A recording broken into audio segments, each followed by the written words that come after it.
Hola, muy buenos días a todos.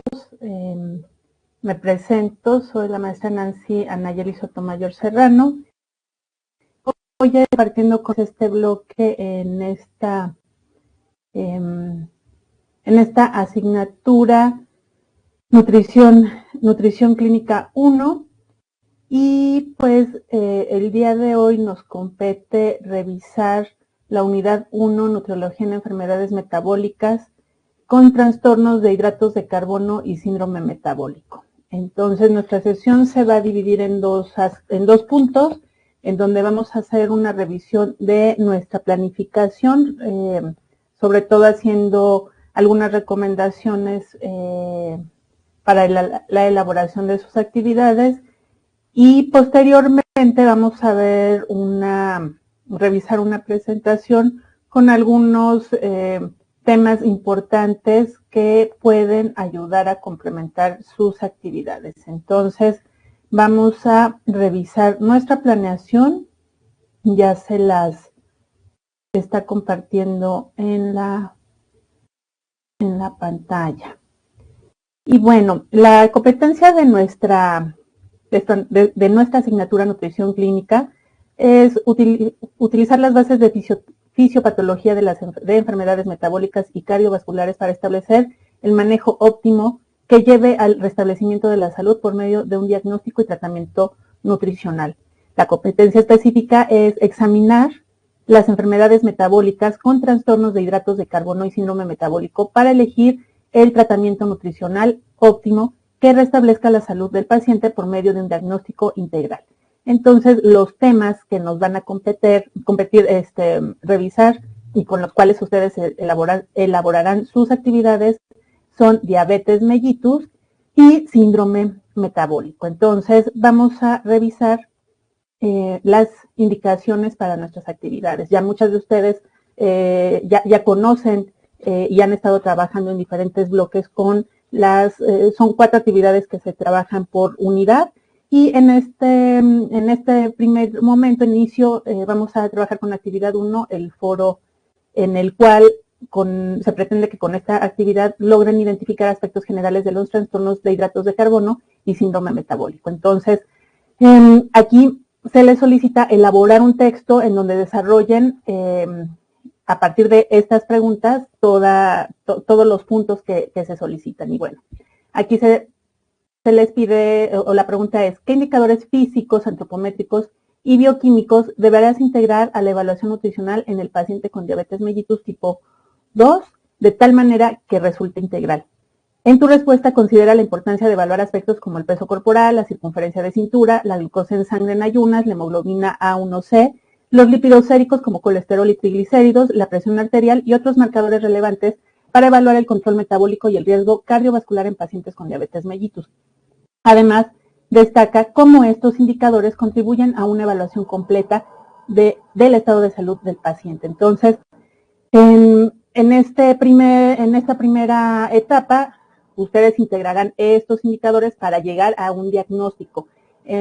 Pueden hacer, me ha funcionado, o más bien les ha funcionado en algunos otros bloques a compañeros, en donde hacen a lo mejor un tipo tablita y donde van colocando en la primera columna los indicadores físicos, antropométricos, bioquímicos, y van incluyendo pues ya estos aspectos que se les están pidiendo, ¿no? Por ejemplo, si son los indicadores físicos, pudieran entrar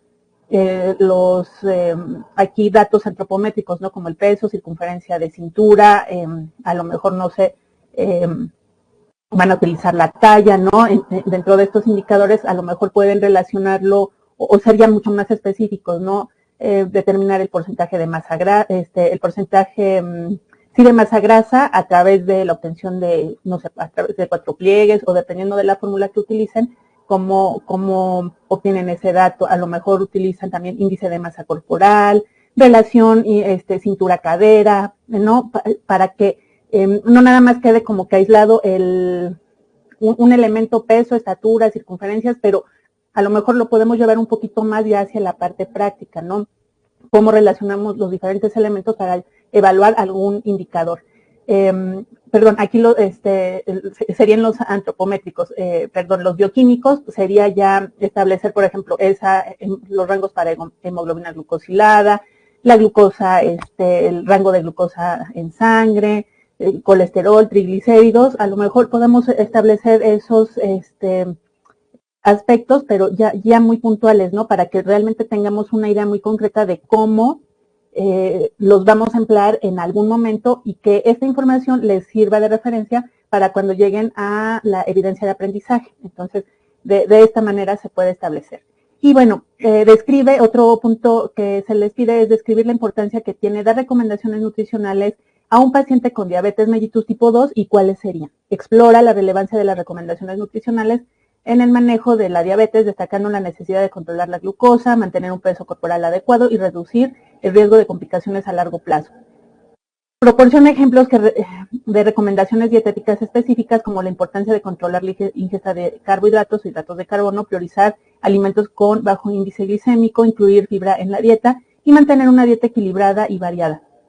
También enfatiza la necesidad de una educación nutricional continua, ¿no? Entonces, ¿cómo aquí pueden ustedes integrar a lo mejor esta parte, ¿no? De qué tanto o cuál es la utilidad del índice glucémico, ¿no? ¿Cómo puedo obtener o cómo me puede ayudar, o más bien, cómo le puede ayudar esta información a nuestro paciente para poder seguir recomendaciones dietéticas que vayan en función de poder controlar sus niveles de glucosa, ¿no? Hacer una lista a lo mejor de cuáles son los más recomendables, ¿no? Poderlo hacer de esta manera, sobre todo de tal forma que a ustedes les quede mucho más claro, ¿no? Esta información. Y el tercer punto es, argumenta la diferencia entre índice glucémico y carga glucémica. Explica la diferencia entre estos dos conceptos relacionados con la respuesta de los alimentos en el aumento de la glucosa en sangre. Destaca que el índice glicémico es una medida de la rapidez con la que un alimento aumenta la glucosa en sangre en comparación con el alimento de referencia, mientras que la carga glucémica tiene en cuenta tanto el índice glicémico como la cantidad de carbohidratos consumidos en una proporción típica de este alimento. Proporciona ejemplos para ilustrar la diferencia. Entonces, aquí yo lo que les sugiero es que lo pueden hacer a lo mejor en forma de tablita, poner las características y un ejemplo concreto que les ayude a comprender mucho mejor estos dos términos. Y bueno, posterior a esto, ustedes ya han trabajado con el foro, pues básicamente es suben su participación, su intervención, y después es comentar por lo menos a dos de los compañeros sobre su participación.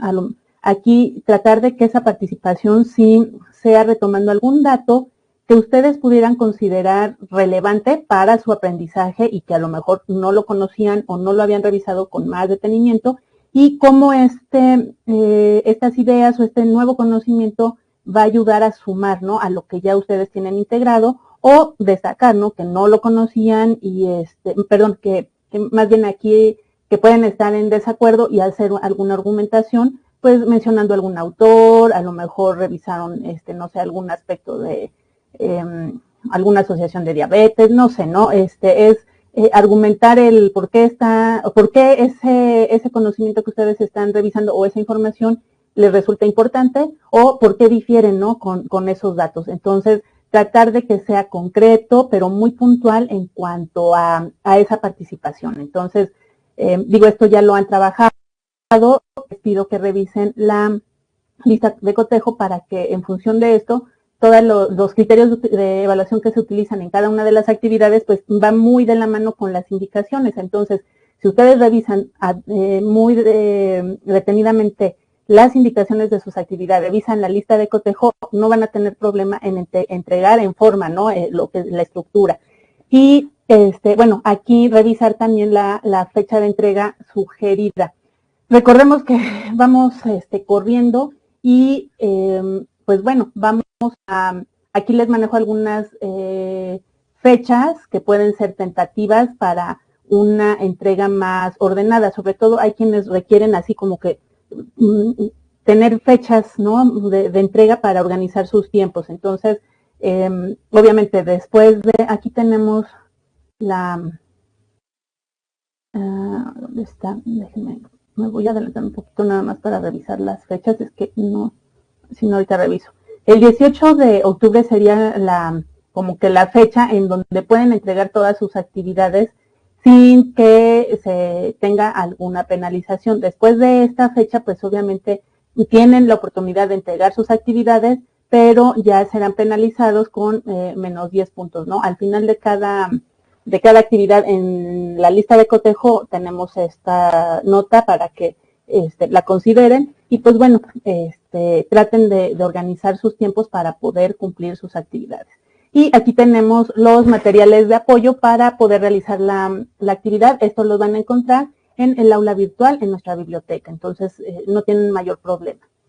Después tenemos la actividad 2, que con esta actividad lo que se pretende o se espera es que comprendan cómo las enfermedades metabólicas se relacionan con los trastornos de los carbohidratos y el síndrome metabólico, para que logre sintetizar y analizar información relevante sobre estas condiciones.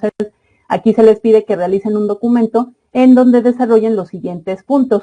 Esto puede ser en forma de cuadro, un cuadro con columnas, como un tipo cuadro sinóptico, o incluso hay quienes manejan, ¿no?, esta información como mapa contextual, entonces pudieran entregarlo de esa forma. O sea, la intención es que a ustedes les facilite sintetizar esos datos importantes para que luego los apliquen en la evidencia de aprendizaje. Entonces, los puntos a trabajar son fisiopatología, describe de manera concisa la fase fisiopatológica de cada enfermedad metabólica seleccionada, explicando los procesos biológicos clave involucrados.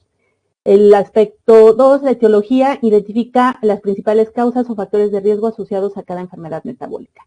Semiología, que tiene que ver con síntomas y signos, enumera cuáles son los característicos de cada enfermedad metabólica, haciendo énfasis en aquellos que son diagnósticos o más relevantes desde una perspectiva clínica.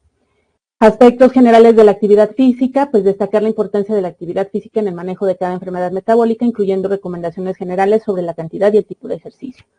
Tenemos el último aspecto, que tiene que ver con tratamiento nutricional, en donde proporcionan información detallada sobre tratamiento nutricional enfocado hacia el gasto energético estimado. A lo mejor pueden mencionar algunas fórmulas, ¿no?, que sean que se apliquen de mejor manera en estos casos con estas enfermedades.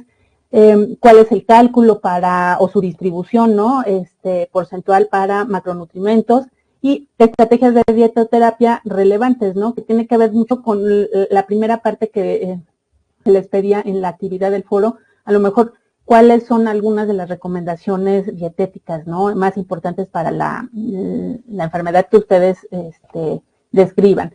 Y consideraciones sobre edulcorantes, endulzantes nutritivos o calóricos, y endulzantes no nutritivos y no calóricos, según aplique, ¿no? Habrá en donde sí, habrá en donde no. Entonces, no pasa nada con no mencionar si no es necesario.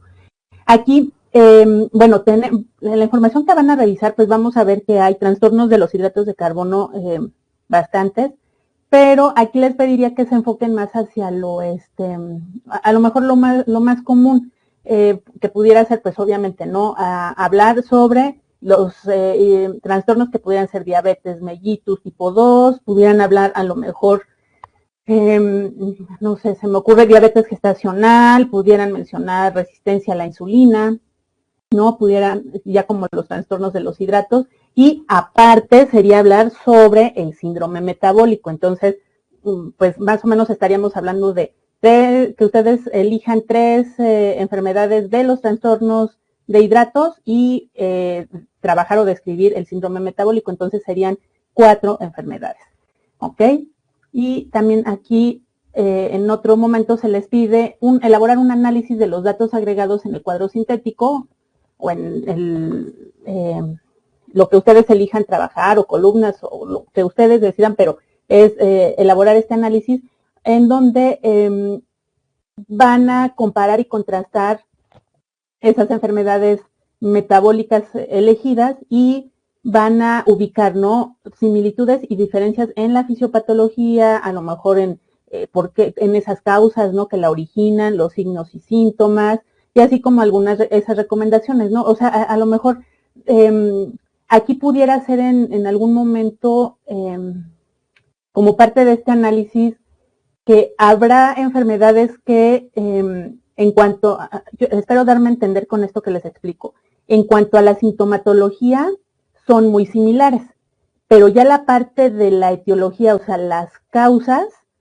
son totalmente diferentes, ¿no? O por ejemplo, aquí podríamos hablar de la resistencia a la insulina y la diabetes, ¿no? La diabetes tipo 2, que a lo mejor puede haber signos y síntomas muy parecidos, pero el origen de la enfermedad es totalmente diferente, ¿no? Entonces, hacer esas comparaciones, ¿no? A lo mejor pueden encontrar, no sé, estas similitudes o pudiéramos a lo mejor, no sé, ¿no? Relacionar a lo mejor en cuanto a similitudes, ¿no? Digo, no porque sea de igual manera, pero hay ciertas similitudes, ¿no? En el cómo es la fisiopatología de la diabetes tipo 2 y la diabetes gestacional. Entonces, a lo mejor ahí tenemos ciertas similitudes, pero hay diferencias importantes ya a lo mejor en la sintomatología, ¿no? Por darles un ejemplo. Entonces, sí procurar hacer ese análisis, ¿no? Y a lo mejor lo pudieran hacer de dos padecimientos, para que a lo mejor no llevarlo a, si tienen los 4, que digo, sí se podría, ¿no? Pero a lo mejor si lo quieren hacer más detallado o nos cuesta un poquito más de trabajo hacer este análisis, lo pueden hacer con 2 enfermedades o hacer el análisis de esas 4 enfermedades. Entonces, a lo mejor lo que pudieran hacer es un cuadro en donde ponen, ¿no? Los aspectos de la fisiopatología, la etiología, signos, y ponen resistencia a la insulina, síndrome metabólico, ponen diabetes gestacional y diabetes tipo 2. Entonces, la fisiopatología es muy similar, a lo mejor puedo ponerle palomitas, ¿no? O sea, similar, y habrá, a lo mejor haría alguna diferencia, entonces la anoto. Después voy con los signos y síntomas, ¿no? A ver, veo si los signos y síntomas, a lo mejor la poliuria se presenta en la diabetes gestacional, si es en la diabetes mellitus, ¿no? Y pongo ahí, se parecen, o qué cambia en esas patologías. Y así me voy con la etiología, a lo mejor podemos hablar de los aspectos de actividad física o el tratamiento nutricional, ¿no? Entonces, esa pudiera ser una opción. Y el material de apoyo, aquí se me fue, pero es prácticamente el mismo que estaba en el formato, en la actividad 1, en el foro. Y después tenemos la evidencia de aprendizaje. Y bueno, con esto aprenderás a elegir un tratamiento nutricional que restablezca la salud del paciente mediante el diagnóstico integral. Aquí se les pide realizar la lectura del caso clínico y van a realizar un análisis de los siguientes puntos: los signos clínicos, dietéticos, bioquímicos e inmunológicos asociados con la diabetes mellitus tipo 2. Perdón, el plan de alimentación adecuado a las recomendaciones farmacológicas que se propuso y las condiciones nutricionales actuales de Néstor. Bueno, ahorita les explico, leo todo y ya después me voy punto por punto con lo del caso. Elabora una estrategia educativa nutricional para enseñarle a Néstor a contar sus hidratos de carbono, grasas y evitar riesgos de hiperglucemias y o hipoglucemias. Calcula la cantidad de energía y el porcentaje de macronutrientes que Néstor requiere para cubrir sus necesidades diarias y tener el peso, la composición corporal adecuada a su edad, sexo y condición física. Desarrolla las recomendaciones nutricionales generales según el caso clínico y elabora un análisis crítico del caso. Con la información desarrollada en el documento, compara y contrasta signos clínicos, dietéticos, bioquímicos e biológicos, destacando similitudes y diferencias en el conteo de los diferentes macronutrientes y sus efectos. Resalta cualquier hallazgo relevante o patrones emergentes. Entonces, tenemos nuestro caso. Aquí ya tienen su caso procesado. Ya digo, no lo voy a leer ahorita porque nos llevaría más tiempo la sesión. Revísenlo detalladamente porque tienen que tomar tanto en consideración estos datos clínicos, bioquímicos, dietéticos, antropométricos y demás. Entonces viene desarrollado su caso y aquí lleva un seguimiento donde vamos llevando un control del peso corporal, índice de masa corporal, porcentaje de grasa, la masa libre de grasa y la glucemia. Entonces viene el seguimiento en cuanto a sus fechas, ¿no? Entonces, aquí tenemos el caso y vienen ya las acciones a partir de, bueno, ya tenemos los datos antropométricos y viene una parte en donde ya se le llevó o se le dio un seguimiento y un tratamiento al paciente, ¿ok? Entonces, tomando en consideración estas pautas ya para el tratamiento, ustedes van a integrar precisamente este análisis, ¿ok? Entonces, vamos en orden. Entonces, aquí lo que van a hacer es analizar el caso, determinar cuáles son todos los datos relevantes para cada aspecto que tienen que identificar y tienen que no desarrollar el plan de alimentación, no nos está pidiendo más bien aquí tenemos, a ver, déjenme, ¿dónde está? Sí, es desarrollar el plan de alimentación tomando en consideración los datos que tenemos en este punto, el gasto energético total y su distribución, la distribución porcentual de macronutrientes. Entonces, se da un plan de alimentación de 2,000 calorías con una distribución de 51% de hidratos de carbono, donde se considera 20 para los simples, un 16% de proteínas y tenemos un 35% de lípidos, los cuales están distribuidos de la siguiente manera. 10% ácidos grasos saturados, 10% poliinsaturados y monoinsaturados 15%. Y tenemos aquí el cálculo para fibras, son 25 gramos al día. Y todo esto pues se va a distribuir en tres tiempos principales o 3 servicios: desayuno, comida, cena y 2 colaciones, una media mañana y una media tarde. Entonces, con esto, ustedes van a hacer el cálculo de lo que nos está pidiendo, plan de alimentación de acuerdo a las recomendaciones.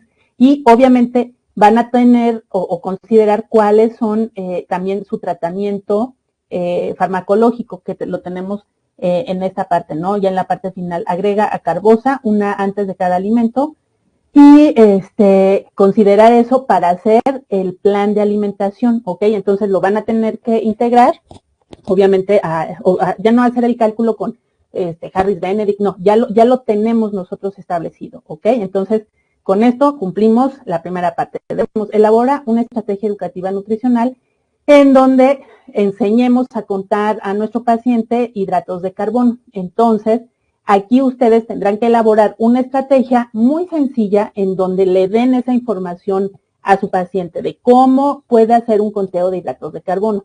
¿Cómo lo pueden hacer? Pues bueno, las estrategias pudiera ser a lo mejor dar un tríptico informativo con todos esos datos que le van a servir a su paciente. A lo mejor ahora ya tenemos muchas aplicaciones que pueden estar vinculadas con el celular y podemos diseñar una actividad muy sencilla, a lo mejor a través de juego, en donde al paciente se le enseñe y lo tenga a la mano. A lo mejor resulta que, no sé, decido hacer un video o una presentación informándole al paciente, ¿no? Donde yo le voy a enseñar esa estrategia de conteo de hidratos de carbono y voy a ponerle alimentos. Y entonces a lo mejor voy de los que sí puede seguir en cuanto a recomendaciones, vamos, que como tipo semáforo, ¿no? O sea, los de color verde aquí no tengo problema, o si hago un conteo con rojo, pues ahí nos detenemos, ¿no? Hacerlo en presentación o hacer un juego didáctico, a lo mejor es una ruleta, qué sé yo, ¿no? Eso ya dependerá mucho de la creatividad y qué les funcione. A lo mejor hacen rompecabezas, no sé, la estrategia que ustedes elijan, siempre y cuando enfocado a lo que estamos solicitando, ¿ok? Aquí, acá, ya. Dice, calcula la cantidad de energía y el de macronutrientes que Néstor requiere para cubrir sus necesidades diarias y tener el peso, la composición y la condición física. Aquí, pues bueno, ya tenemos aquí nosotros vamos teniendo un seguimiento en el paciente, ¿no? La última vez, bueno, aquí tiene fecha un año y demás. Entonces, supongamos, esto fue antier, la última, el último registro, ¿no? De su peso, índice de masa corporal, más. Entonces, aquí lo que voy a desarrollar en este punto es calcular la energía. Aquí sí va a ser poner una fórmula en donde ustedes, de acuerdo a las características del paciente, pueden elegir, a lo mejor, no sé, se me ocurre Mifflin, Valencia, o a lo mejor del Instituto de Medicina, por las características del paciente y por todo este seguimiento que van teniendo, ¿no? A lo mejor no ven un cambio importante y resulta que pues ya lleva pues 2 meses en el seguimiento y no cambia mucho o es muy poquito, y entonces aplicaré a lo mejor otra fórmula y otra estrategia en la distribución de macronutrimentos para que tenga un impacto. Entonces, nada más es hacer el puro cálculo y desarrollar como otro punto las recomendaciones nutricionales según el caso clínico. Y bueno, la parte que ahora es un poquito más pesada es elaborar un análisis crítico del caso.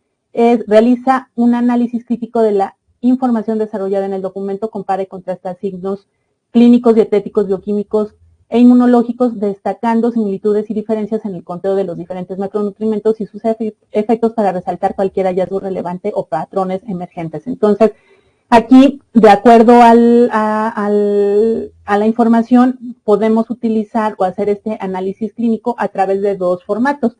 Puede ser formato SOAP o podemos utilizar el formato PES, que esto ya lo han trabajado, pero ahorita en la presentación lo vamos a abarcar de manera rápida para que, como recordatorio. Entonces, elaborarán ese análisis y entregarán su actividad, ¿ok?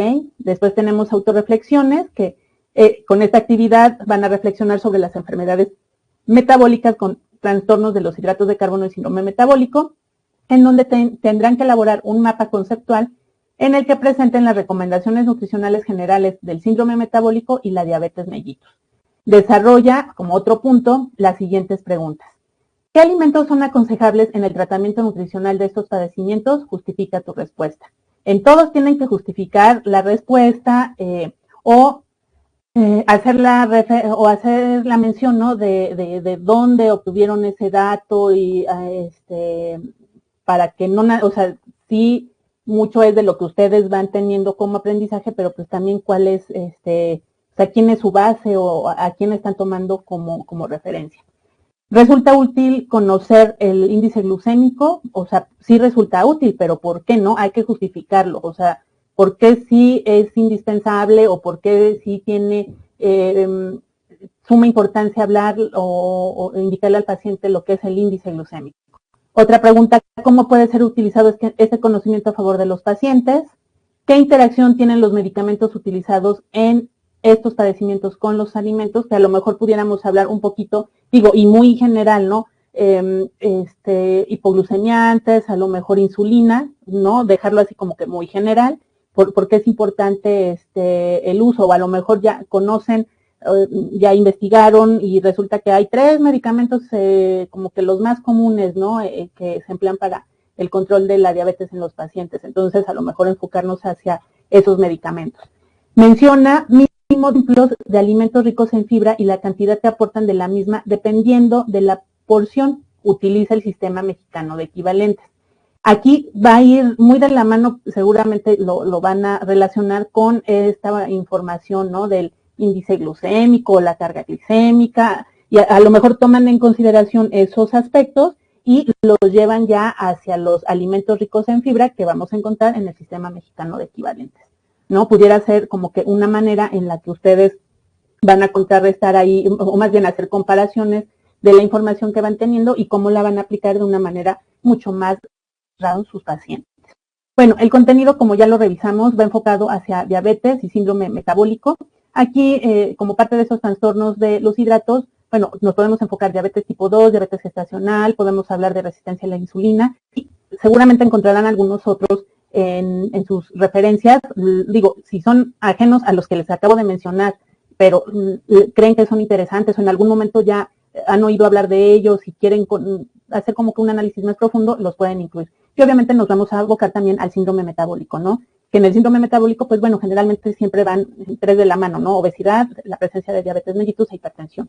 Y aquí les voy a hablar un poquito de los formatos para establecer un diagnóstico nutricional o nutricio, ¿no? Y tenemos el SOAP, que es de uso frecuente porque es de fácil aplicación y permite identificar estructuradamente los diferentes elementos que sustentan el diagnóstico. Entonces, recordemos que se enfocan hacia la información subjetiva, que es toda de alguna manera no podemos medir porque no tenemos un instrumento para eso o no tenemos como que todo el tiempo para hacerlo muy controlado, ¿no? Y se refiere a todos estos datos que los pacientes nos realizan, nos refieren sobre pues, su estilo de vida, ¿no? O sea, a qué se dedican, sus horarios de trabajo, qué tipo de actividades hacen, si realizan su alimentación o sus tiempos de comida en casa, se llevan comida, ¿no? Todo esto que si de alguna manera tenemos, o sea, son importantes, algunos no los podemos medir, algunos otros sí, sobre todo lo que es parte dietética, ¿no? O el tiempo que hacen en cuanto a algún ejercicio, actividad física,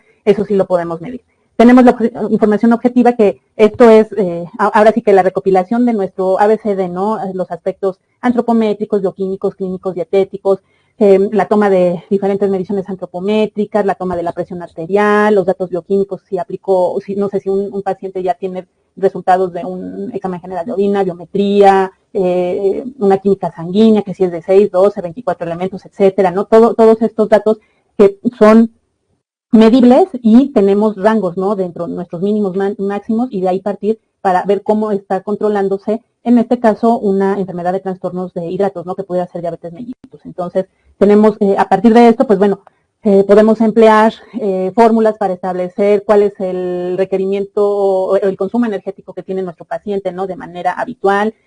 Hago yo cálculos del gasto energético total y contrarresto esto con porcentajes de evaluación y ver si mi paciente tiene una dieta balanceada o es más alta en grasas, hidratos de carbono, ¿no? Establecer si el paciente tiene, no sé, un porcentaje de grasa elevado, y esto lo relacionamos con la alimentación. Después tenemos el plan, que serían los lineamientos en la atención alimentaria y nutricia. Y aquí, pues bueno, hacemos un diagnóstico, el plan e indicaciones para recabar información faltante para completar la evaluación. El tratamiento son las medidas terapéuticas para enfrentar los problemas identificados. Y el C es el plan de educación para el paciente en función de los objetivos y resultados que se deben obtener. Y pues todo esto es la suma, ¿no? De nuestro ABCD. Tenemos hacemos nuestra evaluación y después hacemos ya nuestro diagnóstico nutricional. Eso es con formato SOAP. Y tenemos también el proceso de manejo y cuidado nutricional de la Asociación Americana de Dietética, que tiene que ver con el formato PES. Aquí el diagnóstico va enfocado hacia 3 puntos, es hacer una identificación del problema, la etiología, los signos y los síntomas. Estos datos se obtienen a través pues, de este diagnóstico, ¿no? De la suma de nuestro ABCD y pues tomamos siempre cuadros o parámetros de referencia, ¿no? Como lo hacemos en el SOAP. Y aquí hay una propuesta, ¿no? De cómo integrar también este formato PES, en donde tenemos datos del paciente, información previa, que pueden ser, pues, ya dependerá mucho cada quien, qué datos son los que nos sean de mayor utilidad, ¿no? Para establecer nuestro diagnóstico y entonces nosotros tenerlos ya más a la mano, ¿no? En una tablita. Y pues tenemos el diagnóstico, no sé, por ejemplo, en este caso fue desnutrición, de acuerdo a las características de nuestro paciente y su historia clínico-nutricional. La etiología, pues, o la causa, el origen de esta desnutrición, esto es una ingesta e insuficiencia de nutrimentos o nutrientes a través de la dieta. Y los signos, pues, son todos aquellos que vamos a nosotros a tomar como referencia de lo que nos da el paciente, ¿no? Sus signos, sus síntomas. Y aquí tenemos ya las intervenciones, ¿no? Las podemos enumerar, va a depender mucho del caso de nuestros pacientes, pero bueno, aquí tiene 6 intervenciones. La primera enfocada al monitoreo estricto del peso corporal y estatura, evaluación nutricional para medir el estado de nutrición, aumentar la ingesta de nutrientes a través de la alimentación, suministrar suplementos, educación nutricional para promover una dieta saludable y evaluar la respuesta. Y aquí tenemos la fundamentación, ¿no? Monitorear el peso corporal y estatura es importante para determinar si el paciente está desnutrido y si el tratamiento está teniendo éxito, ¿no? Es como, de todas estas intervenciones, es hacer esta justificación, ¿no? O el por qué creemos que esto nos va a ayudar a mejorar la condición de nuestros pacientes. Entonces, esto pues es de mucha utilidad porque nos permite en algún momento establecer pues esas estrategias de intervención, ¿no? Ya en general. Y sobre todo si estamos en un servicio de nutrición a nivel hospitalario, pues que todas estas notas que tenemos pues le sirvan en algún momento pues al que va a darle el seguimiento al paciente, o a lo mejor por alguna razón salen de vacaciones y pues alguien se va a quedar en la suplencia y pues cómo le lleva el seguimiento al paciente, ¿no? Entonces es importante establecer estos formatos para tener muy claro cuál va a ser el esquema de la estrategia de intervención nutricional educativa. Entonces, aquí tenemos que esto también va muy de la mano con esta estrategia nutricional que viene en la evidencia de aprendizaje, ¿no? Vamos a fundamentar qué utilizamos. Esto seguramente ya lo vieron en educación para nutrición, debe de ser ya una asignatura que ya llevaron, en donde nos fundamentamos mucho en corrientes filosóficas, la pedagogía, corrientes psicológicas, que van a atender, pues, principios que tienen que ver con la mejora del paciente, o sea, siempre viéndolos desde ser tratados de manera digna, respetuosos y demás. Entonces, todo esto lo enfocamos hacia diferentes etapas, ¿no? Que tiene que ver con el diagnóstico, la planeación, ejecución y la evaluación de nuestro programa de intervención. Entonces, sí, al final pues vamos a medir, ¿no? ¿Cuál es el impacto? Pues todo lo que yo planeo en mi intervención, plan de alimentación, las recomendaciones nutricionales, la recomendación de actividad física, etcétera, o sea, todo esto, cómo impacta, ¿no? Y al final este impacto pues es una manera de evaluar, porque voy a determinar, ¿no? Bueno, a lo mejor en un mes mi paciente tiene que bajar 5 kilos y tiene que reducir su glucosa, pues si tenía 180, ahora va a llegar a los 100, ¿no? O sea, ir teniendo o esa va a ser nuestra manera de hacer la evaluación del impacto. Entonces, ahí tenemos esa información. Ahora, voy a un punto más, pues más concreto que les va a ayudar precisamente a estructurar toda la parte que tiene que ver con el cuadrito que veíamos o que se le solicita en la actividad 1, en la actividad 1 y actividad 2. Aquí vamos a ver precisamente algunos criterios diagnósticos. Estos van enfocados más hacia el síndrome metabólico. Entonces, aquí tenemos 3 organizaciones, OMS, ATP y la IDF, Federación Internacional de Diabetes, el Panel de Tratamiento para Adultos y la Organización Mundial de la Salud. Y tienen los aspectos que se evalúan o que se consideran para llegar al diagnóstico. Entonces, no la leo, no la reviso a detalle, sí les pido nada más que ustedes se enfoquen precisamente aspectos que tienen que ver como si hay presencia de obesidad, hipertensión arterial, dislipidemias, específicamente evaluando esto que veíamos en una de las actividades, ¿no? Enfocado hacia cuáles son los puntos que se toman de referencia para poder hacer el diagnóstico. Entonces, esta tablita les va a servir mucho para elaborar sus actividades. Después tenemos recomendaciones nutricionales. En el síndrome metabólico tienen como objetivo mejorar la sensibilidad a la insulina y prevenir o tratar las alteraciones metabólicas, a pesar de que algunos de los nutrientes de la dieta pueden tener influencia en la sensibilidad de la insulina. Los principales beneficios se obtienen con la pérdida de peso. Y aquí hablamos, bueno, de los hidratos de carbono, en donde, bueno, la elevada ingesta de hidratos con alto índice glicémico pueden aumentar la resistencia a la insulina, ya sea por pérdida de la función pancreática, por excesiva secreción de insulina o por glucotoxicidad de las células beta. En cambio, el predominio de alimentos con bajo índice glicémico ayudan a controlar la sensibilidad de la insulina. Las grasas, el consumo de ácidos grasos monoinsaturados, que se conocen como MUFA, y poliinsaturados PUFA, favorecen el control de la presión arterial, la coagulación, la función endotelial y la resistencia a la insulina, teniendo efectos beneficiosos en la prevención y en el tratamiento de síndrome metabólico. Las dietas ricas en MUFA pueden mejorar el control glucémico, mientras que las dietas ricas en PUFA pueden mejorar los niveles de triglicéridos en plasma, pero los mecanismos por los que se modula el desarrollo de diabetes mellitus no están bien definidos. Y bueno, ahí tenemos cuáles son los alimentos ricos en monoinsaturados: nueces, aguacate, aceite de canola o de oliva, cártamo, girasol, aceite y mantequilla de maní y aceite de ajonjolí. Y los poliinsaturados: nueces, semillas de girasol, aceite y semillas de linaza, salmón, pescados como la caballa, el arenque, el atún blanco y la trucha, aceite de maíz, de soya y aceite de cártamo. Entonces, estas pudieran ser algunas recomendaciones en cuanto a alimentos que ustedes pueden tomar en cuenta para elaborar sus actividades. Y bueno, aquí en tenemos este cuadrito está muy interesante porque nos muestra algunos ensayos clínicos sobre aspectos que tienen que ver con la alimentación, bueno, los nutrimentos, algunos nutrimentos, la dieta y el ejercicio, y cómo impactan en los niveles de lípidos plasmáticos. Entonces, aquí viene el autor, el tipo de estudio, la población, cuál es la intervención y los resultados que se obtuvieron. Entonces, igual les pido que lo revisen porque, por ejemplo, aquí en este autor de POPIT tenemos que la intervención se dio, fue en 6 meses, ¿no? y fue de 3 maneras, en donde se brindó una dieta baja en grasas con hidratos de carbono complejos no hipocalórica, en donde se disminuyen las grasas en un 10%, y hay una relación de hidratos de carbono simples y complejos de 1 a 2. La otra es una dieta baja en grasas con hidratos de carbono simples, no hipocalórica, donde se disminuye las grasas en un 10% y la relación de hidratos de carbono simples y complejos es de 2 a 1. Aquí se invierte esa relación, ¿no? Y tenemos la tercera intervención, es una dieta control no hipocalórica, en donde el porcentaje de grasa que se brinda en este grupo es de 35 a 40% de grasas del valor calórico total, ¿no? Y bueno, se tienen los siguientes resultados. Hay una mayor disminución de colesterol total en dieta con hidratos de carbono complejos, no hay diferencias en el colesterol HDL ni en el HDL, y los triglicéridos aumentan en la dieta con hidratos de carbono simples, ¿no? Entonces, aquí vamos viendo que cómo en esta parte donde viene la parte del gasto energético total de la actividad 2, en el cuadrito en donde viene que tienen que elaborar y se les pide el gasto calórico, pudieran ustedes colocar algunas de estas intervenciones, ¿no? Entonces, revisen a detalle este cuadro, está en 2 partes, y está interesante, ¿no? Porque viene cómo se comportan dietas hipocalóricas, dietas tipo DASH, etcétera. Entonces, creo que es un cuadrito que está muy bien explicado y nos abre un poquito más ese panorama y nos da una idea aparte, ¿no? Muy concreta de cómo llegamos a dar este manejo nutricional a nuestros pacientes.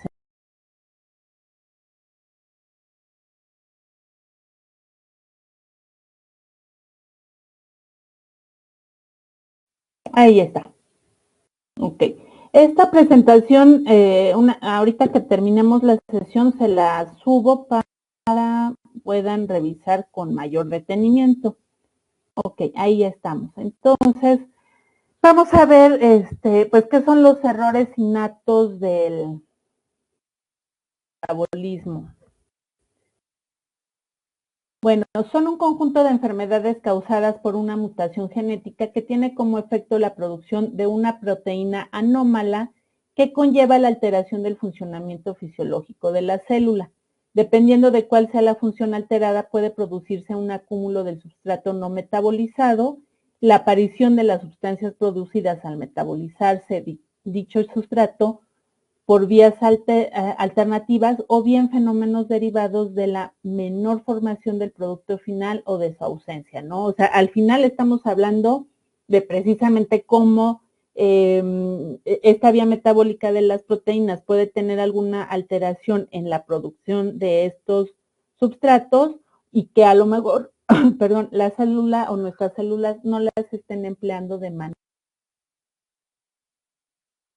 Tenemos esta figura en donde tenemos precisamente los diferentes mecanismos o la manera etiológicamente cómo se comportan, ¿no?, estos errores. Entonces, hay una mutación genética en donde puede haber una alteración de una enzima o coenzima y esta mutación genética, pues al final, con esta alteración del metabolismo,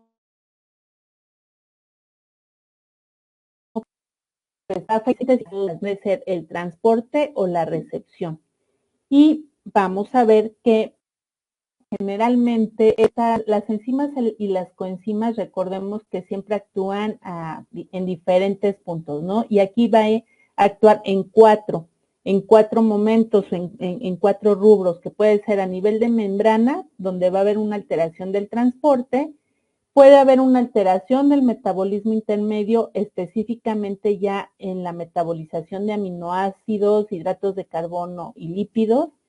Puede haber la alteración a nivel de los organelos celulares, específicamente lisosomas y perisomas, o ya de manera muy específica en el ciclo de urea-M, ¿no? Entonces puede afectarse bioquímicamente en estas situaciones, ¿no? Digo, no nos vamos a detalle porque, pues tendríamos que hablar, por eso les decía que sí, por lo menos, no, o sea, a lo mejor nos llevaríamos un mes, ¿no? Yo creo que con 2 sesiones de 2 horas para hablar un poquito más precisamente de la bioquímica, ¿no? Irnos a recordar esta parte de la bioquímica y pues obviamente entender cómo cómo se alteran este metabolismo de las proteínas. Bueno, la incidencia. Tiene una incidencia muy baja. Prácticamente estaríamos hablando de un recién nacido por cada 500 nacimientos, ¿no? Entonces es muy poquita la incidencia. Sin embargo, pues bueno, aquí hay que también hacer una relación, ¿no? De acuerdo al número de habitantes de una ciudad o un país, pues obviamente esto va a ir sumando, ¿no? Sin embargo, pues bueno, por eso es importante la atención que les mencionaba, la atención prenatal, y obviamente ya después del nacimiento algunas cuestiones muy específicas que nos pueden ayudar a controlar o el prevenir el desarrollo en un momento de estas enfermedades, ¿no? O ir pausando la aparición de esos síntomas. Y bueno, el pronóstico de estas enfermedades está mejorando claramente en los últimos años debido a la posibilidad de diagnosticarlas más precozmente, ya que actualmente se dispone de productos dietéticos muy específicos para cada enfermedad, ¿no? Y que al final, pues esta es la parte interesante, ¿no? Y en donde nosotros como nutriólogos vamos a poder ayudar a nuestros pacientes. Bueno, aquí hay un acúmulo de sustancias no metabolizadas y depende del grado de acumulación y de su posible toxicidad, ¿no? Entonces, entre menos sustratos tóxicos, pues va a ser mucho mejor, ¿no? Y que obviamente pues tiene que ver esto con el manejo médico y nutricional. La utilización de vías metabólicas inusuales o alternativas pueden producir nuevas sustancias potencialmente tóxicas. Las manifestaciones clínicas de estas proteínas son muy variadas y aparecen fundamentalmente en las etapas precoces de la vida, aunque también pueden manifestarse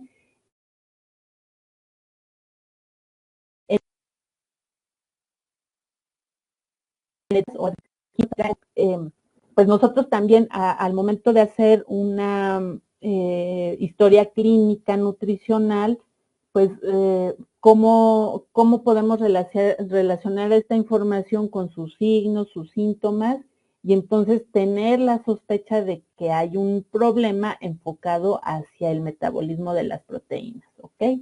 Y bueno, aquí tenemos, recuerden que en el diagrama anterior hablábamos del metabolismo intermediario o intermedio, recordando que, bueno, utilizamos proteínas o aminoácidos, no la glucosa o hidratos de carbono y lípidos ácidos grasos, que van en función precisamente de la generación del ATP, ¿no? Que pues es lo que nos va a dar la energía para realizar contracción muscular, la digestión, transmisión nerviosa, construcción de nuevos tejidos, o sea, que se dé un funcionamiento de manera óptima en nuestro cuerpo. Entonces, pues a veces estos trastornos pues nos van a impedir o van a hacer que algo pase en las diferentes vías, ¿no? Y entonces hay que saber cómo identificarlo.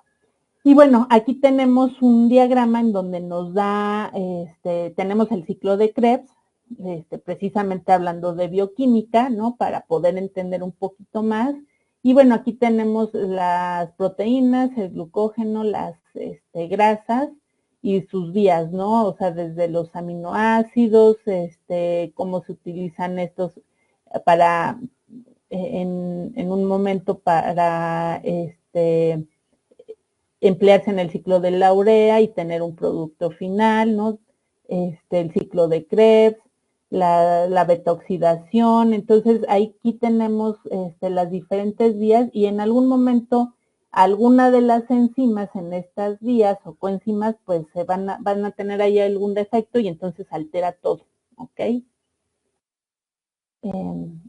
Bueno, aquí se va a producir un aumento de la concentración de algún sustrato que ya mencionábamos o una disminución de la formación de un metabolito final o la activación de las vías metabólicas alternas que pueden dar lugar a metabolitos tóxicos, ¿no? Y esto pues obviamente lo vamos a ver precisamente va a ser con los signos y con los síntomas del paciente, ¿no? y a veces cuando no tenemos como que mucha idea o una noción como más aterrizada, pues podemos confundirla a lo mejor con algún tipo de intolerancia, ¿no? O alergia, no sé, o sea, habrá situaciones que las relacionamos con eso, pero no, pues, o sea, al final seguimos sin esa certeza, ¿no? Porque no tenemos un diagnóstico clínico y pues no hay un manejo real de la situación del paciente. Y bueno, el exceso de sustrato o la derivación del mismo a metabolitos tóxicos obliga a limitar o suprimir un nutrimento en función de que si este es esencial o no. En otras ocasiones, la disminución de la formación del metabolito final supone que es necesario administrar dicho producto en cantidad suficiente para mantener su función fisiológica, y cuando la alteración de la función de una reacción enzimática se debe a la deficiencia de una coenzima, la actitud terapéutica es suministrarla si ello es posible. Entonces, pues sí tenemos que identificar de lo que estamos hablando para saber cuál es la acción que vamos a emplear con el paciente. Y bueno, se distinguen clásicamente 4 formas de presentación clínica. Aquí tenemos en primer lugar los síntomas agudos en el periodo neonatal. Habitualmente estos síntomas son inespecíficos y se asocian con un rechazo a la alimentación, vómitos de manera explosiva, letargo, o sea, pues en este caso los bebés están siempre dormidos y muy tranquilitos, y somnolencia pudiendo llegar al coma profundo. En algunos pacientitos se presentan convulsiones, edema cerebral y hemorragia intracraneana, ¿no? O sea, estos, sobre todo lo del letargo, ¿no? Y a llegar a la hemorragia, pues ya estamos hablando de una situación bastante complicada y que pues el pronóstico no es tan alentador. Y bueno, tenemos síntomas agudos y recurrentes de inicio más tardío. Pueden presentarse después del periodo de recién nacido en relación a cambios nutricionales o la presencia de infecciones, o bien aparecen adolescentes o adultos jóvenes en relación a gatillantes como ingesta excesiva de proteína o cualquier otro evento que produzca un estrés metabólico importante. Aquí estos gatillantes serían como los factores que detonan, ¿no? En algún momento alguna situación en nuestros pacientes, pero esto pues ya prácticamente sí se da en la adolescencia o los adultos, ¿no? A veces el que consuman cierto tipo de alimentos o no sé, por ejemplo, alguna sustancia, algún aminoácido, ¿no? Que se debe de evitar, pero lo contiene algún alimento industrializado, entonces le detona ahí algún síntoma, ¿no? O recordemos también, actualmente tenemos la falta del manejo del estrés y esto pues nos va a provocar ansiedad, y esto pues recuerden, ¿no? Que el estrés, la ansiedad siempre van a ser factores detonantes para otras enfermedades, no nada más son propias de estos trastornos, sino de otras. Entonces, pues desafortunadamente esto estamos viviendo con nuestros pacientes, ¿no? Que el estrés es como que el punto de partida para muchas enfermedades. Entonces, aquí no nada más es el manejo de la enfermedad como tal, ¿no? O sea, controlar o prevenir los síntomas, sino que también vienen aspectos de el cuidado de la mente, ¿no? El manejo de las emociones, todo esto también tiene que ver. Y bueno, cada episodio puede derivar en mejoría espontánea o en una muerte inexplicada. Durante el periodo entre las crisis, el paciente parece normal de manera clínica y bioquímicamente, sin embargo, a lo mejor ahí hay algo que no nos está cuadrando o nos está faltando hacer un análisis más profundo y cuestionarnos, ¿no? Bueno, o sea, a ver, si yo ya conozco de la fisiología, de la bioquímica y hay alteraciones, entonces, pues es ponerme a estudiar y encontrar a lo mejor junto con apoyándome de un médico, ¿no? ¿Qué es lo que pasa con el paciente? Porque a veces solitos, pues no abarcamos y no tenemos la expertise, ¿no? Y bueno, Síntomas crónicos y progresivos. Muchas veces, inadvertidos por años, podemos encontrar síntomas gastrointestinales como anorexia, vómitos y retardo del crecimiento, y aspectos neurológicos como son el retardo del desarrollo psicomotor, convulsiones, trastornos motores y cognitivos, como los que se presentan de manera más habitual. Aquí la anorexia no es, aquí recordemos que son síntomas, ¿no? O sea, que nos refiere el paciente, es decir, la falta de apetito. Digo, no nada más con estas enfermedades, ¿no? Yo creo que todos hemos experimentado una infección de vías respiratorias o una infección gastrointestinal y entonces se nos va el apetito. Esa es la anorexia como parte del proceso, ¿no? Infeccioso que tenemos, el dejar de comer. Y la anorexia como trastorno de la conducta alimentaria, pues ya es un acto que generalmente las pacientes o los pacientes lo tienen muy consciente, ¿no? O sea, no voy a comer porque tengo o voy a subir de peso. Entonces, es muy diferente, ¿ok?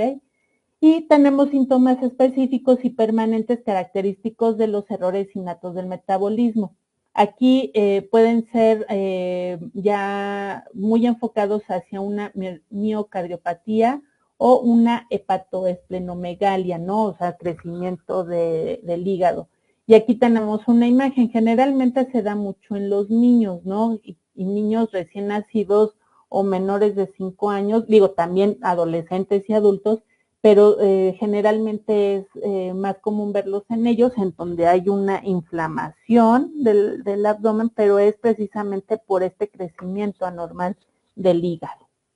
Y que esto solamente, pues bueno, lo vemos en la exploración física, pero al final el que hace este diagnóstico es el médico, ¿no? Porque a lo mejor a nosotros nos faltan herramientas en cuanto a esa parte de la exploración física. O sea, sí hacemos otro tipo de análisis, pero a lo mejor la palpación, eso es lo que nosotros no tenemos identificado, ¿no? Y bueno, en general la dieta va a sufrir 3 tipos de modificaciones, ¿no? Que esto es precisamente lo que nos compete a nosotros, ¿no? Y la manera en cómo le vamos a dar este manejo o sobre todo, pues, dar orientación a nuestros pacientes en algún momento. Digo, no necesariamente al paciente, sino puede ser a la mamá, ¿no? En el caso de adolescentes que son todavía las que están al cuidado de la alimentación, ¿no? O preparación de alimentos.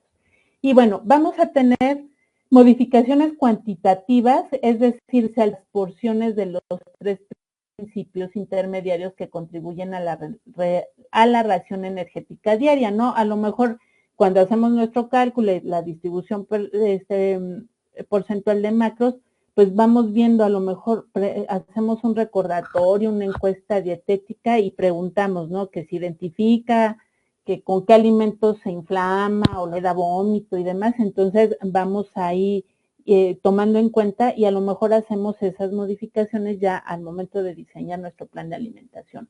Tenemos modificaciones cualitativas al restringir ciertos nutrientes específicos que el sujeto no puede metabolizar, ¿no? ¿Y qué es parte de esto? ¿Con qué alimentos el paciente identifica malestar? Y tenemos también la parte de la suplementación mediante coenzimas específicas, ¿no? Que pudieran ser vitaminas del grupo B, C, vitamina Q o algunas otras que tengan que ver a lo mejor con la falta del aporte de estos nutrimentos, ¿no? A través de evitar o restringir ciertos alimentos porque le causa malestar al paciente. Y bueno, u otras sustancias cuyo aporte pueden resultar beneficioso, puesto que aunque su síntesis primaria no se encuentre específicamente afectada, es necesario aportarlas a causa de su alto consumo por una utilización acelerada, ¿no? O sea, está utilizándonos a lo mejor, por darles un ejemplo, ¿no? De la vitamina C, el organismo o ahí en alguna parte del metabolismo intermediario se está utilizando de más, pero no alcanza, ¿no? Para cubrir otras necesidades del cuerpo, o sea, no nada más es para cubrir cierta función, entonces ahí suplementamos. Además, en muchas de estas enfermedades es fundamental cuantificar la ingesta de proteínas y aminoácidos. Y aquí tenemos esta tablita donde clasifica a los errores innatos del metabolismo, que tiene que ver con hidratos de carbono, grasas, aminoácidos, proteínas, ciclos específicos, moléculas complejas, como lo que les decía, ¿no? Recuerdan que al principio venía ese diagramita, ¿no? En qué punto se afecta. Aquí ya no los describe, defectos de transporte, enfermedades metabólicas hereditarias, ¿no? Entonces, aquí tenemos, pues ya en este cuadrito, enfermedades que son las que podemos nosotros integrar en nuestra actividad, en la actividad 2, donde hablamos de que elijan 2 enfermedades que tengan que ver con el trastorno de las grasas y de las proteínas, ¿no? Entonces, aquí, enfocándome yo a la parte de las proteínas, tenemos estas enfermedades, ¿no? La fenilcetonuria, tirosinemia, hiperglicemia no cetósica, homocistinuria, enfermedad de la orina o de jarabearse, acidemia metilmelanoica y propinoica, acidemia glutárica tipo 1 y acidemia isovalérica, ¿no? Entonces, de estas pudieran elegir 2 y desarrollar su actividad 2. Después, desde el punto de vista de fisiopatológico y según la función afectada, los errores innatos del metabolismo se pueden clasificar en 3 grupos principalmente. Y aquí tenemos un cuadrito en donde nos habla de los 3 grupos, cuál es el mecanismo, cuáles son los aspectos clínicos que se afectan, ¿no? O que sí, que se ven afectados, si hay alguna analítica o bioquímica específica para establecer pues el diagnóstico, ¿no? Aquí no los menciona, el tratamiento dietético y cuáles son las enfermedades. Entonces, si ustedes se ponen a revisar un poquito más, que digo, vamos, por ejemplo, vamos a hablar de las enfermedades, trastornos de proteínas, ¿no? Que pertenecen al grupo 2. Aquí tenemos la fenilcetonuria, orina de jarabearse, ¿no? Entonces, aquí nos dice que su mecanismo es que van a presentar una intoxicación aguda y de manera progresiva. La clínica, pues, afecta la parte neurológica, hay un fallo hepático, hay un fallo en el crecimiento y puede haber presencia de cardiomiopatía.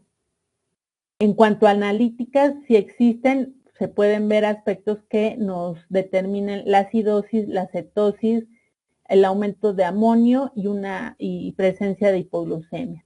Tratamiento dietético sí lo hay, y bueno, ya ahorita vamos a hablar de esa parte del tratamiento. Entonces, ustedes, pues les pido que lo revisen más a detalle, más, ¿cómo se llama? Más detenidamente y con estos datos pueden ir completando esa actividad 2. Tenemos la sistemática diagnóstica de los errores innatos. Bueno, estas enfermedades están infradiagnosticadas, es decir, no pasa por la mente, no a veces del médico, que generalmente es quien lo debería de diagnosticar, o a nosotros como nutrólogos, como no es algo que vemos de manera común, ¿no? O que nos hablen los maestros, pues entonces las tenemos pues infradiagnosticadas. Y es importante que el pediatra tenga una sospecha inicial para comenzar con todo el proceso diagnóstico. Es necesario que el clínico piense que un niño puede tener una enfermedad metabólica y que lo envíe a una unidad específica para iniciar estudios pertinentes.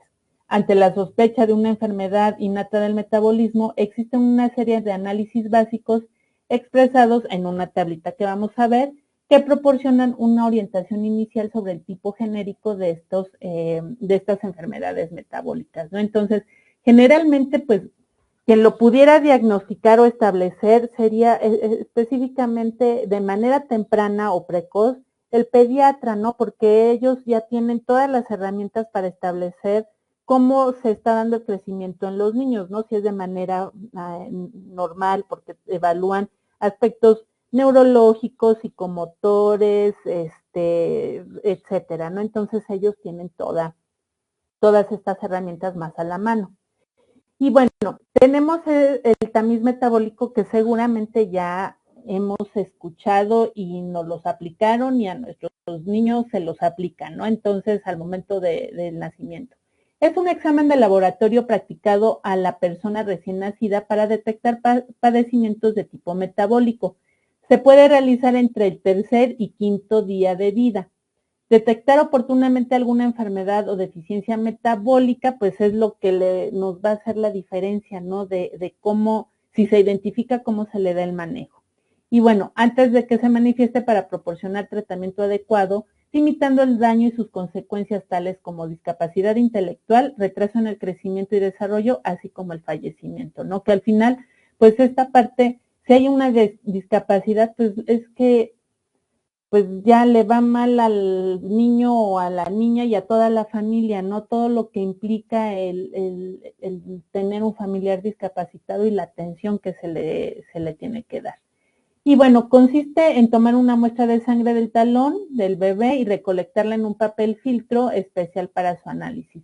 Las enfermedades que se detectan son hipotiroidismo congénito, hiperplasia suprarrenal congénita, galactosemia, fenilcetonuria, fibrosis quística y deficiencia de glucosa 6-fosfato deshidrogenasa.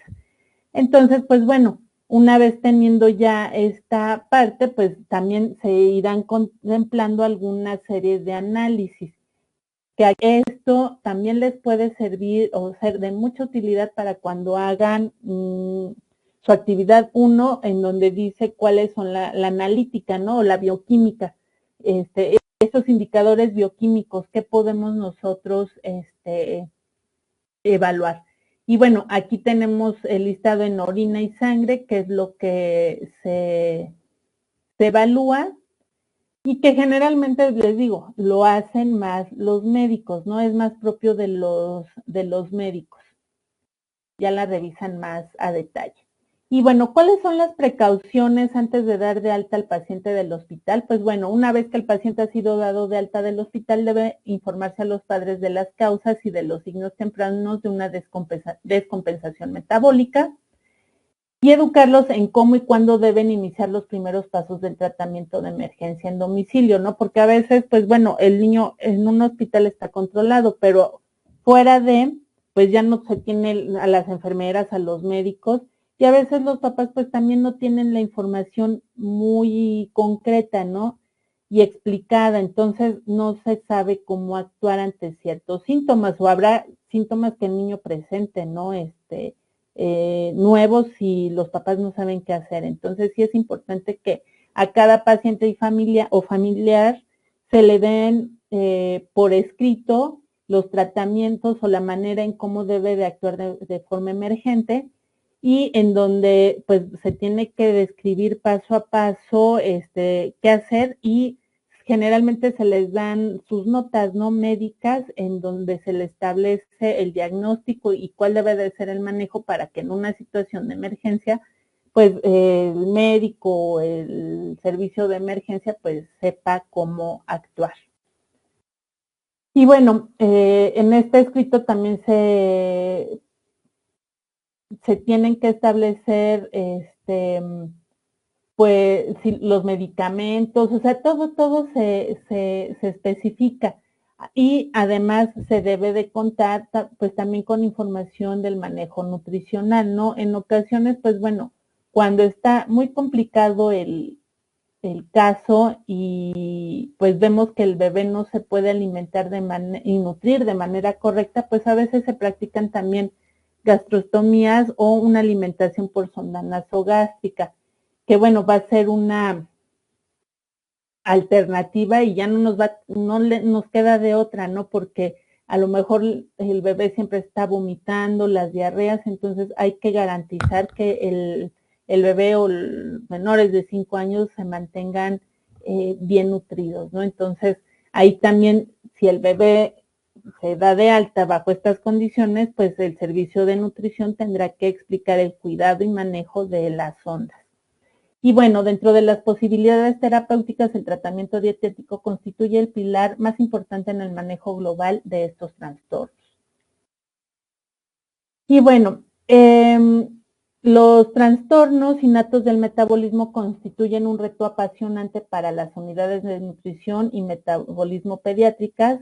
La dieta puede evitar totalmente los síntomas y en muchas ocasiones es lo único que mejora el pronóstico definitivo.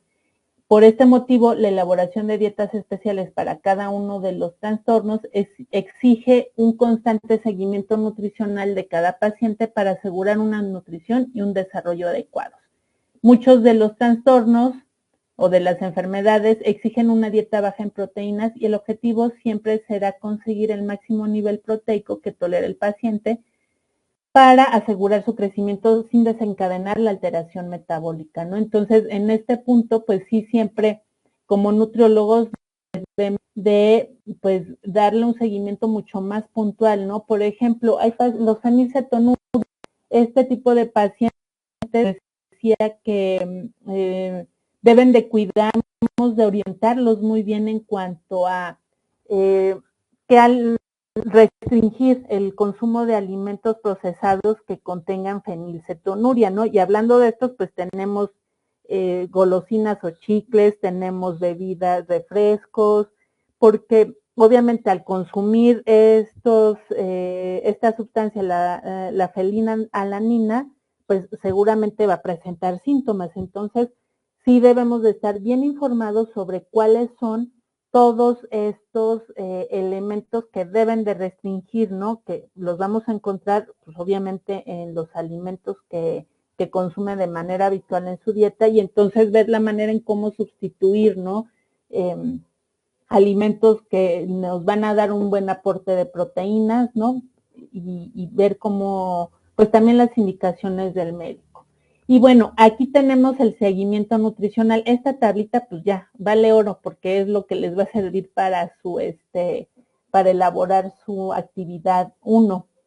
La clínica, evaluamos peso, talla, perímetro cefálico, pliegues cutáneos, aspectos clínicos específicos, desarrollo psicomotor, la bioquímica, pues tenemos función hepática, renal, ¿no?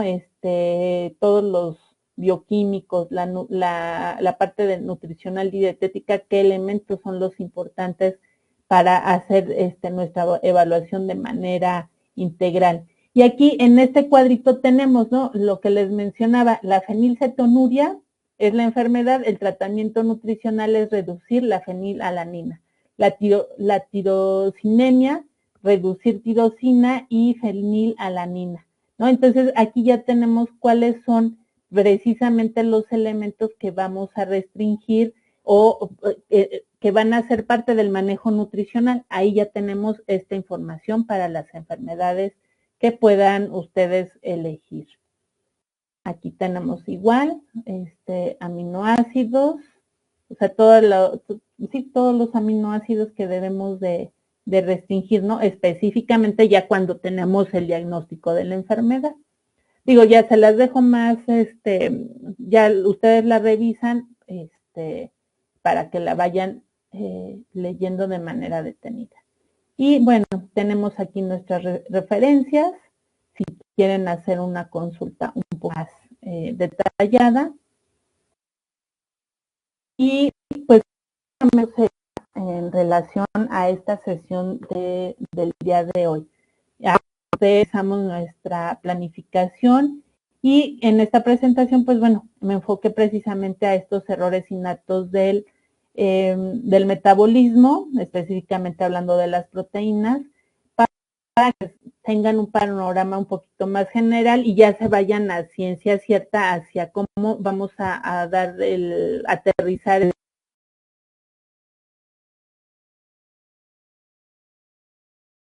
Y bueno, vamos a ver vamos a dar inicio con el tema de obesidad. Y bueno, recordemos que la obesidad pues es una enfermedad multifactorial, ¿no? Y que generalmente también está asociada a la presencia de algunas otras enfermedades, ¿no? Que generalmente pues la obesidad es como que la que desencadena muchas de estas, ¿no? Digo, no siempre, pero es el común denominador. Entonces, aquí tiene que ver, pues, obviamente con la ingesta calórica y el gasto, ¿no? Y aquí hablamos, recuerden que tenemos un balance en cuanto a la ingesta y el gasto.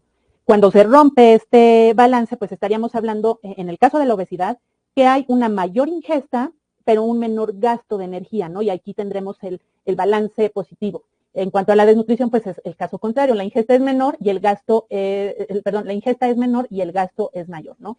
Que también estos factores también pueden estar relacionados con la desnutrición, ¿no? O sea, al final, pues somos, el mismo organismo va a tener algunos factores con mayor incidencia, a lo mejor otros no lo presentan, pero al final pueden estar involucrados en la ganancia o la pérdida de peso. Y entonces aquí tenemos la actividad física, la edad específicamente en las mujeres, la menopausia, el sueño, enfermedades psiquiátricas, el estrés, factores socioeconómicos, ambientes obesogénicos, alteraciones hormonales, microbiota intestinal, factores prenatales, el consumo de algunos fármacos, disruptores endocrinos, factores genéticos y obviamente la parte de nutrición, ¿no?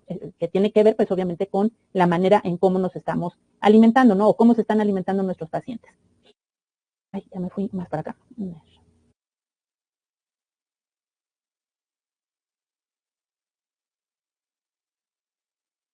Okay, entonces, digo, ya no me voy hacia detalles más específicos, me voy a ir ahora a esta parte de indicadores antropométricos, ¿no?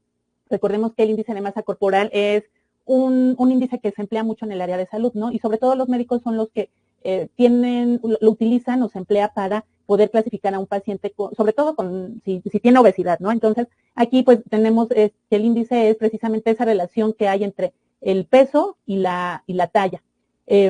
Recordemos que la fórmula que vamos a emplear es el peso entre la talla en metros al cuadrado y podemos emplear o basarnos en, para la interpretación, nos podemos basar en la norma 008 en donde nos establece precisamente estos parámetros.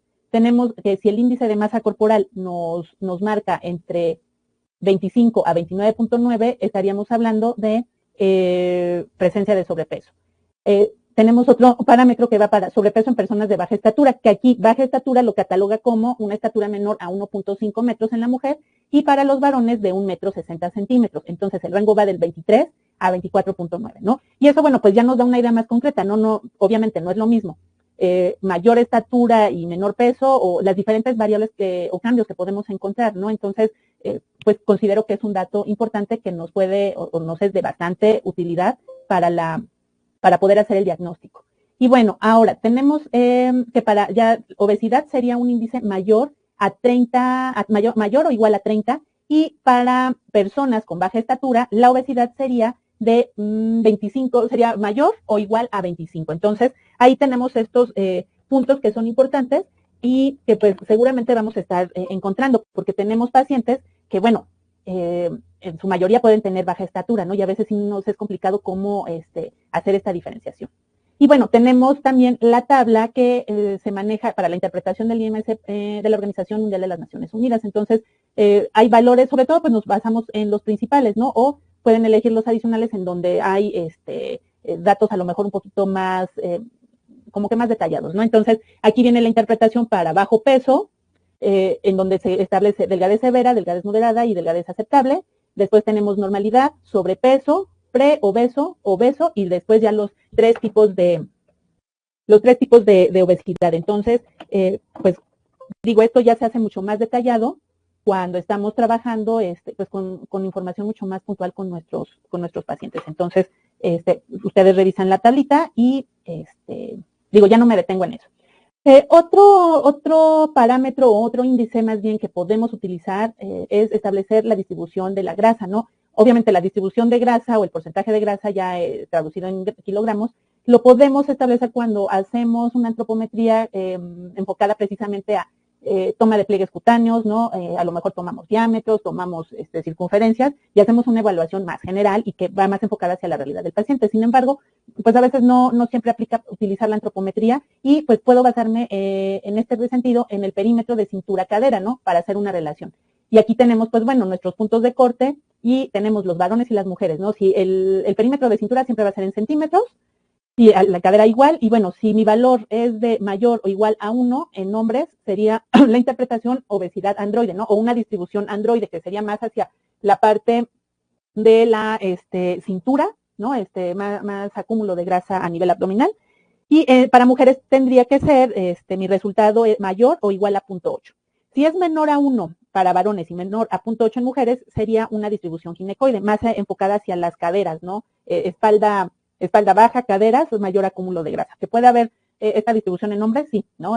Podemos encontrar tanto androide en mujeres y ginecoide en varones.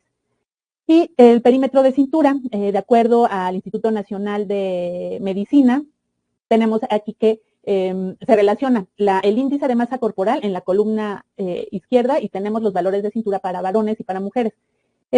Aquí tenemos circunferencia de cintura en varones menor o igual a 102 y en mujeres menor o igual a 88 centímetros y lo comparamos con el IMC, ¿no? Si hay sobrepeso o obesidad. Y aquí nos establece pues precisamente un punto importante, ¿no? Es decir, bueno, el perímetro de cintura me sirve para determinar si hay algún riesgo cardiometabólico, ¿no? Y entonces, junto con el IMC, pues vemos que si tenemos personas con sobrepeso, y está disminuida o más bien aumentada la circunferencia de cintura, o sea, mayor a estos parámetros, pues el riesgo cardiovascular va a aumentar, ¿ok?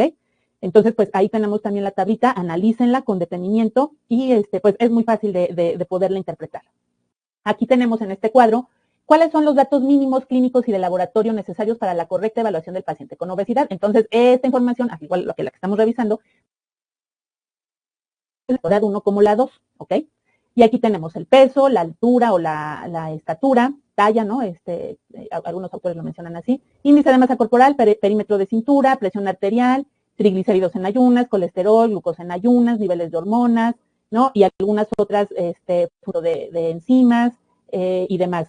Revísenlo, léanlo con calma. Aquí también hablamos, o se habla de algunas enzimas hepáticas, ¿no? En cuanto al funcionamiento, que pueden estar involucrados sobre todo en metabolismo de hidratos, ¿no? Que tienen que ver con cómo el hígado está metabolizando pues los diferentes, todo lo que entra por nuestra boca, ¿no? Alimentos o medicamentos. Y bueno, en cuanto al tratamiento de la obesidad, debe integrar la consecución y mantenimiento de un estilo de vida saludable que involucre la alimentación, el ejercicio, algunos determinantes sociales, geopolíticos y ambientales, ¿no? Obviamente, pues bueno, nosotros nos vamos más hacia lo que el paciente puede hacer y tiene injerencia, que es su alimentación y el ejercicio, y algunos determinantes sociales como, pues, el bajar el estrés, ¿no? El no desvelarse, el no tener como que una vida tan desordenada, ¿no? Y lo demás, pues bueno, ya es parte del gobierno y la sociedad que nos debe brindar pues ciertos apoyos para contrarrestar este tipo de enfermedades. Aquí también incluye modificaciones cuantitativas que tienen que ver con la reducción de raciones y aporte energético, y cualitativas, pues puede variar la proporción de diferentes nutrimentos, ¿no? Sobre todo cuando hacemos nuestra distribución porcentual. Un patrón saludable incluye un mayor consumo de verduras y frutas seguido a y aunque en menor grado, tenemos que incluir cereales integrales, lácteos bajos en grasa, pescado, legumbres y frutos secos. Pero esto va a depender mucho de lo que ustedes identifiquen cuando hacen esta consulta con su paciente, ¿no? Sobre cómo es su estilo de alimentación, si puede acceder a los alimentos o esta clase de alimentos por el costo que tienen, etcétera, ¿no? O simplemente por sus gustos, o a lo mejor es alérgico, ¿no? O sea, todo eso lo tenemos que evaluar.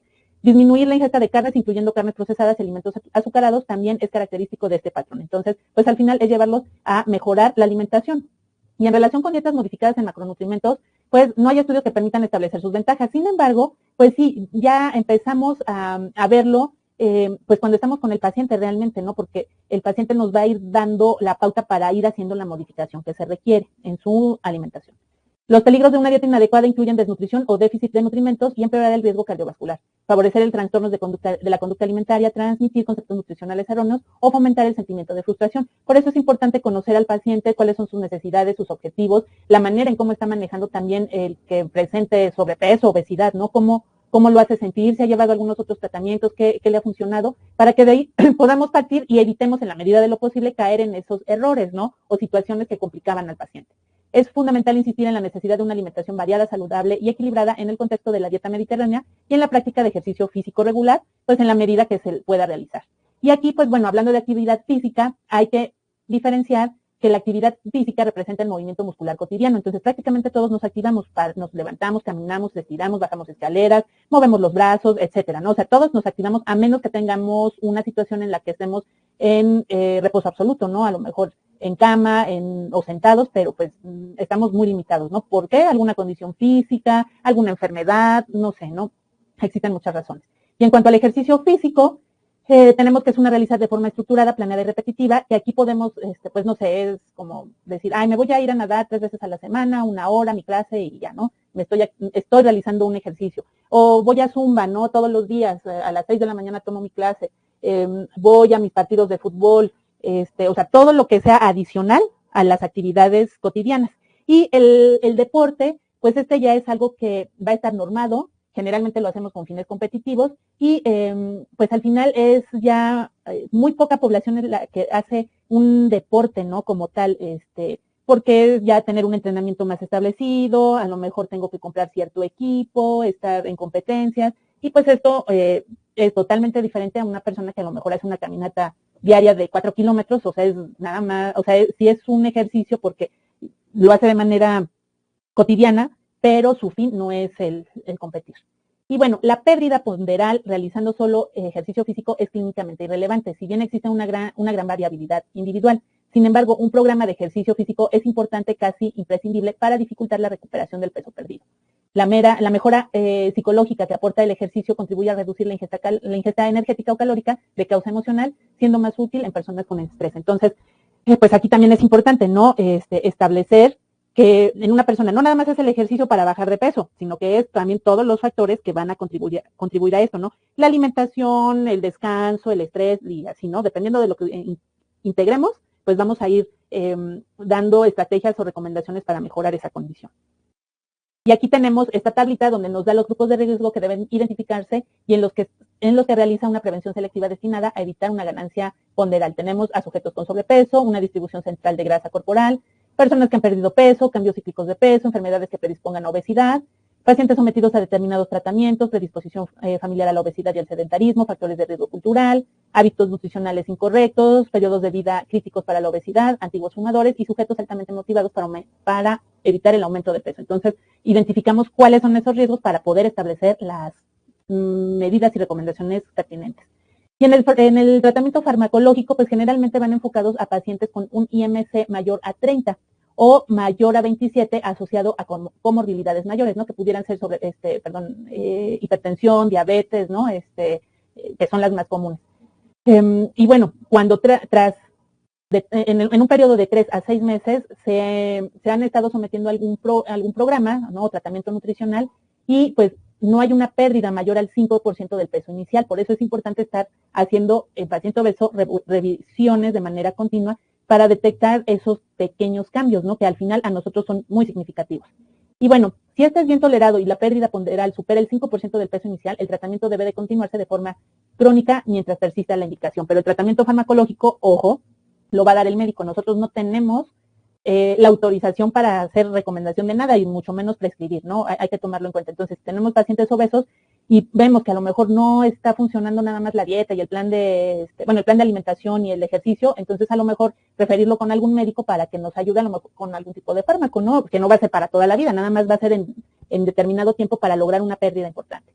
Y bueno, aquí tenemos para la estimación de las necesidades energéticas, pues diferentes fórmulas que nos pueden ayudar, ¿no? Y aquí, bueno, es importante, si estamos hablando de sobrepeso, o más bien de obesidad, generalmente todos los cálculos de nuestros gastos energéticos en reposo utilizamos el peso actual, pero si yo estoy viendo que un paciente tiene obesidad, tiene más de 25 kilos, pues no le voy a hacer el cálculo con el peso actual porque las calorías van a estar elevadas y entonces yo lo que quiero es llevarlo a un balance negativo, ¿no? En donde haga más actividad y tenga menor consumo de energía porque ya la tiene almacenada, entonces hay que movilizar esa grasa. Entonces, cuando ustedes hagan estos cálculos, pues consideren que el peso no va a ser el peso actual. A lo mejor, les digo, tiene 20 kilos de más, pues tampoco lo voy a llevar a los 20 kilos de más, de menos. Entonces, puedo ir haciendo reducciones, no sé, cada semana de 2 kilos, o a lo mejor lo programo hasta el siguiente mes, y entonces hago el cálculo con 5 kilos menos, o tomo en cuenta el peso, y voy a ir reduciendo 500 calorías cada semana, ¿no? O sea, diferentes estrategias de tal manera que yo lo lleve de manera pausada y no provoque algún tipo de descompensación, ¿ok? Entonces, aquí tenemos estas que son de Valencia, viene para hombres y mujeres por grupos de edad de 18 a 30 y de 30 a 60, y en mujeres lo mismo.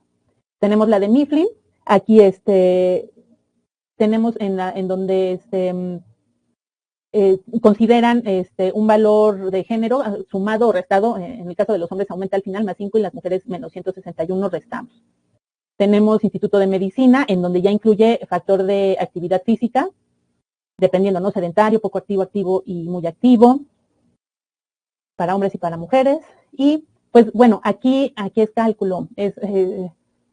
Tenemos que generalmente nos enfocamos hacia la dietoterapia, ¿no? Diseño de planes de alimentación modificados. Entonces puede ser un cálculo hipoenergético del gasto energético total, a lo mejor hacer una reducción de menos 10%, ¿no? Del total de las calorías.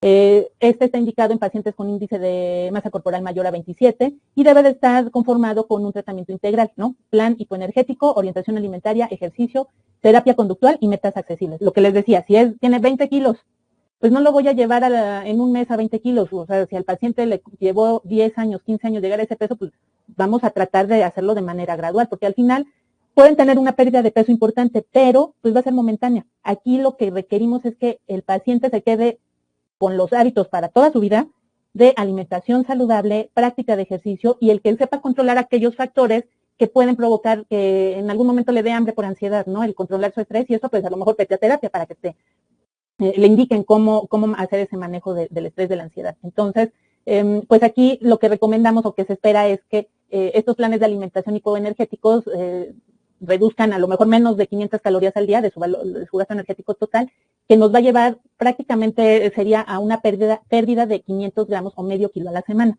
Sin embargo, bueno, esto es así muy teórico, porque al final esta pérdida va a depender de muchos factores y pues el paciente no siempre va a responder de la misma manera. Por eso tienen que ser muy observadores de su paciente y entonces buscar las estrategias adecuadas. Y bueno, aquí tenemos la recomendación de Borges para población mexicana del porcentaje de distribución para los diferentes los macronutrientes, perdón.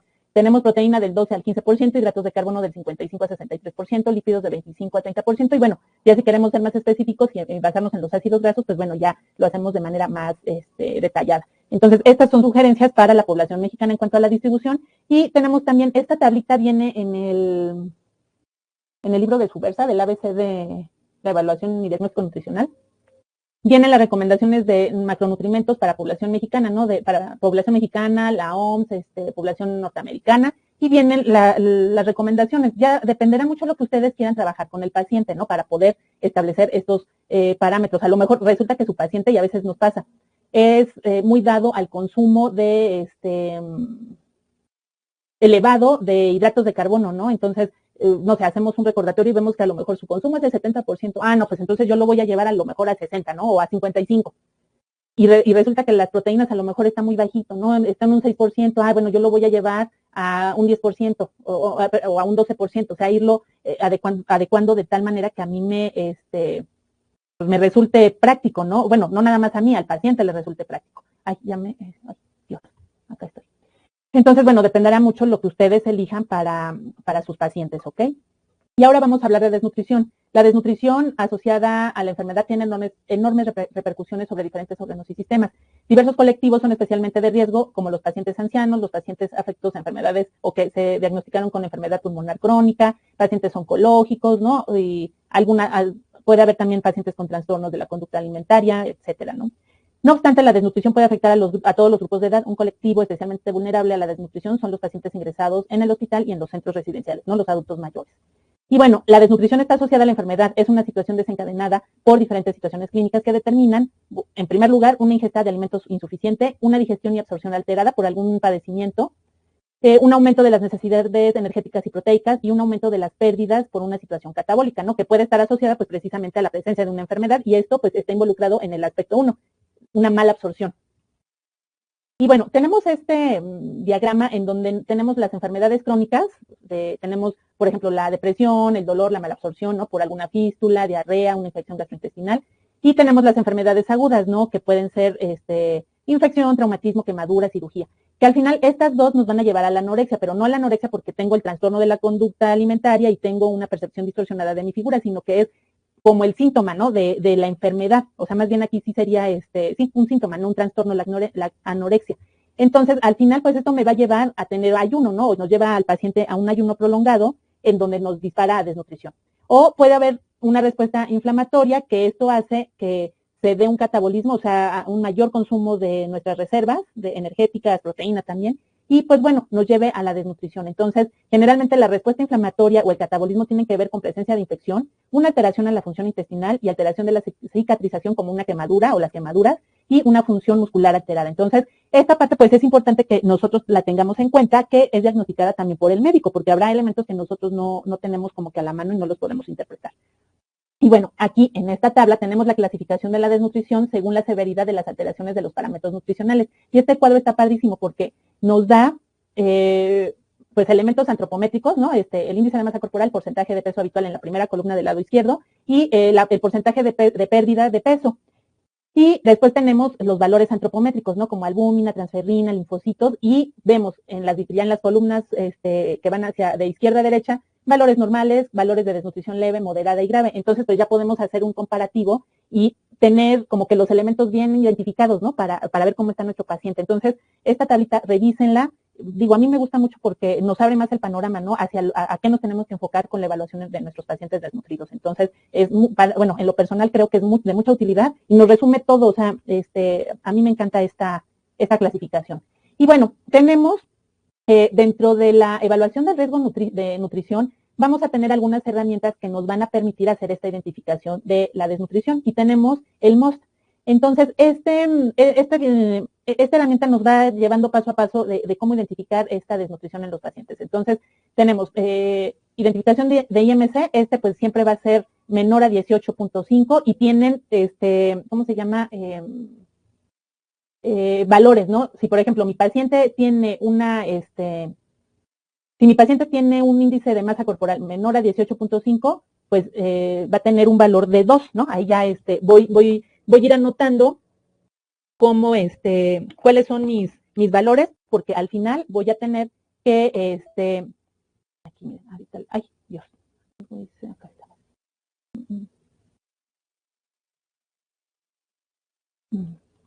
Aquí, voy a tener que ir, es así como, hacer mi sumatoria al final. Después tenemos una pérdida de peso en un periodo de 3 a 6 meses previos, y si es menor a 5, de 5 a 10 y mayor a 10%, pues doy también, ¿no? 2. Efectos de enfermedad aguda. Si el paciente está enfermo de gravedad y ha omitido o se prevé que omita la ingesta alimentaria por más de 5 días, pues le doy un 2. El paso 4, riesgo de desnutrición sumatoria de los puntos, ¿no? Entonces aquí voy viendo cuáles son los aspectos que tengo en cuanto a riesgos moderado, medio y alto riesgo. Después tengo los cuidados habituales. Repetir detección hospitalaria cada semana, en el caso que esté en el hospital, observación documental antecedentes dietéticos durante estancia en hospital o en casa hogar, y el tratamiento a referir al nutriólogo, al equipo de apoyo nutriológico, y pues obviamente ellos tomarán las decisiones para mejorar la condición del paciente.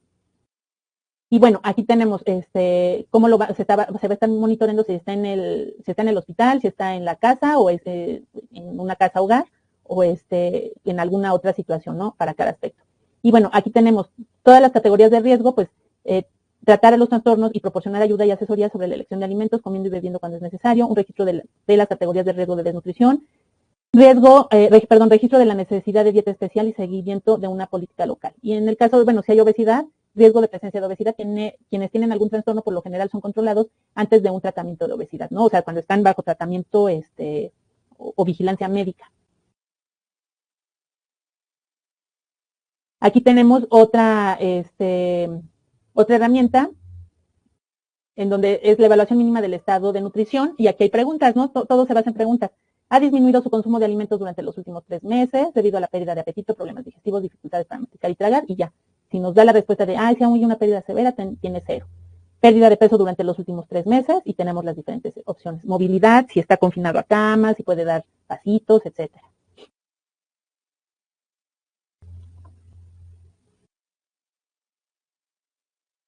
IMC, a ver, acá está. En los últimos 3 meses ha sufrido alguna enfermedad, ¿no? De estrés o psicológica, problemas neuropsiquiátricos, índice de masa corporal menor a 19. Y bueno, aquí tenemos, ¿no? Si el puntaje del escrutinio máximo, un subtotal de 14 puntos. Si es de 12 puntos o mayor, lo consideramos normal, sin riesgo, no es necesario continuar con la evaluación. Si el puntaje es de 11 o menos, puede haber presencia de desnutrición y vamos a seguir con la evaluación y damos respuesta a estas preguntas. Vive solo, toma más de 3 medicamentos, hay úlceras o escaras por presión, ¿no? Está mucho tiempo acostado o sentado, cuántas comidas realiza al día, marcadores de consumo de proteínas, consume 2 raciones de frutas, cuántos líquidos, su modo de alimentación, la autopercepción del estado de nutrición, circunferencia de brazo, que esto, bueno, ya nosotros sí lo hacemos, ¿no? Tomamos circunferencia media del brazo, de pantorrilla, y vamos completando. Y bueno, aquí, al final ya tenemos nuestro puntaje. Una evaluación máxima de 16 puntos, más el del escrutinio, máximo 14, y en su total que sea un máximo de 30 puntos, es un indicador, bueno, ahí estamos bien, ¿no? No hay mayor problema, pero si ya nuestra sumatoria va de los 17 a 23.5, pues hay riesgo de que el paciente desarrolle desnutrición.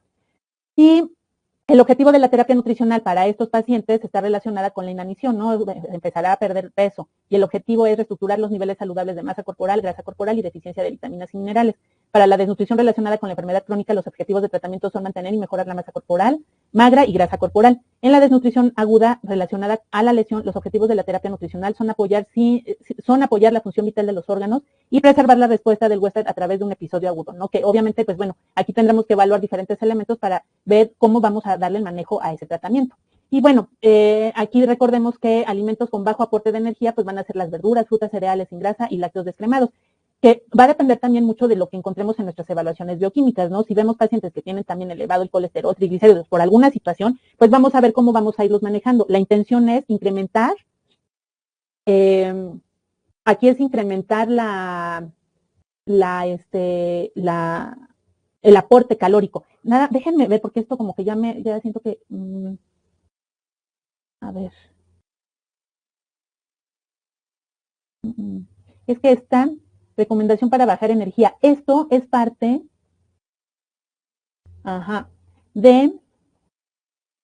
lo voy a pasar de una vez para que en la presentación quede bien. Esto más bien es el manejo de obesidad, Ay, no, no sé por qué algo pasó, que yo moví, pero más bien esto es parte de desnutrición, de obesidad, los alimentos con bajo aporte. Con razón cuando dije esto me quedé muy cortita.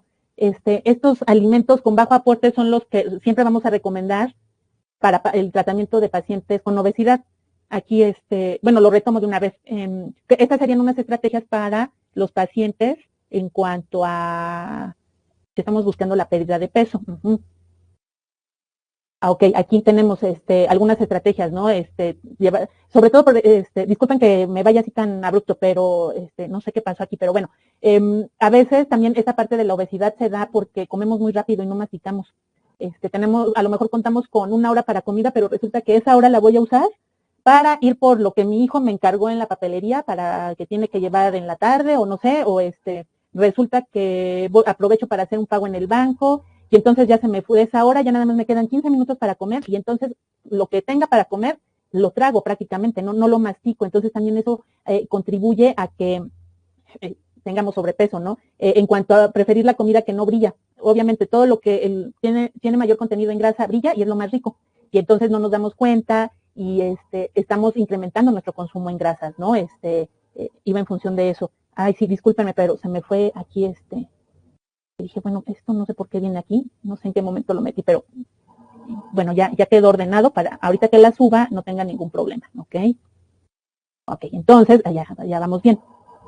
Y bueno, para pacientes con desnutrición vamos a optar por las dietas hiperenergéticas o hipercalóricas, en donde vamos a incrementar un 10% del gasto energético total, pero aquí, ojo, tienen que establecer la tolerancia de su paciente, porque generalmente el paciente desnutrido no va a tener hambre, no va a querer comer, le va a costar mucho trabajo. Entonces, vuelvo al ejemplo, ¿no? Si consume 1,200, pero tiene que consumir 2,300, pues no le voy a aumentar o sea, no le voy a dar en un sopetón las 2,300. A lo mejor de esas 1,200, voy a aumentarle el 10%, que serían las 120. Ajá, sí, 120 quedarían como 1,300, si no me equivoco, como 1,310, algo así. Entonces, le voy a tener que ir incrementando poco a poco y ver qué tanto lo tolera, ¿no? Porque a lo mejor lo incremento y resulta que ya le dio diarrea, resulta que ya vomitó, y entonces, pues lejos de ayudar a incrementar ese consumo, pues lo va a estar perdiendo. Entonces, sí ser muy cuidadosos en la manera en cómo le damos ese manejo. Y bueno, esto se recomienda para lograr un balance positivo. Obviamente va a haber un aumento de peso y vamos a tratar de mantener el peso en condiciones hipermetabólicas, ¿no? En enfermedades o condiciones ya hospitalarias que hagan que el paciente esté perdiendo el peso de manera más rápida.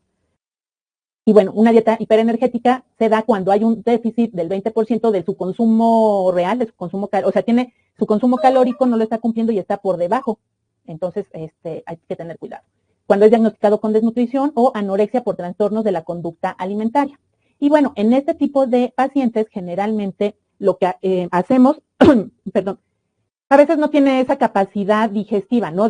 Vamos, estoy consumiendo 1200, pero ya me la aumentaron a 1300 y no, el paciente nomás no, porque le caen pesados los alimentos, le estamos dando alimentos que a lo mejor no está consumiendo y lo que podemos hacer, pues optar por el uso de algún suplemento o algún tipo de apoyo que nos ayude a incrementar el consumo de energía y puede ser a través de un licuado, puede ser a través de, ya tenemos también, por ejemplo, ¿cómo se llaman? Bebidas, ¿no? Que se utilizan a lo mejor en una colación o para complementar la comida, qué sé yo, ¿no? Tenemos diferentes elementos que nos ayudan a esto. Y bueno, en cuanto al soporte nutricional, ha evolucionado de ser una intervención que provee nutrimentos para prevenir la desnutrición hasta convertirse en una intervención terapéutica primaria para lograr la optimización metabólica y la atenuación de la respuesta inmune inducida por el estrés. Los beneficios de la terapia nutricional dependen de los factores como la ruta, dosis, momentos, sustratos administrados, interrupciones en la infusión y los esfuerzos para promover la movilidad del paciente. La administración temprana del apoyo nutricional, principalmente por vía enteral, es vista como la estrategia terapéutica que puede reducir la gravedad de la enfermedad, distribuir las complicaciones, disminuir el tiempo de estancia hospitalaria en la unidad de cuidados intensivos e impactar favorablemente los resultados del paciente. Entonces, nosotros tenemos también la opción de dar un manejo de vía enteral o parenteral de acuerdo a las condiciones del paciente. Obviamente, en esto lo va a establecer el médico y obviamente el nutriólogo que está a cargo de ese servicio, ¿no? A nivel hospitalario. Entonces, se podrá establecer, tal vez la vía oral no está permeable, ¿no? Entonces, se utilizará una zona nasogástrica o de plano, pues ya no, alimentación a través de catéter, pero pues son pues opciones que pudieran ser muy drásticas, pero al final lo que tenemos que tomar en cuenta que es prevalece ante todo el mantener al paciente nutrido. No importa la vía, pero debe de estar alimentándose para que no empiece a deteriorar su calidad de vida y el funcionamiento de algunos órganos o sistemas, ¿no? Entonces, pues bueno, vamos a hacer análisis muy, muy completos en este caso de pacientes desnutridos para poder mejorar su situación en cuanto a salud, ¿no? Y bueno, aquí tenemos las referencias, si ustedes quieren consultar un poquito más sobre el tema.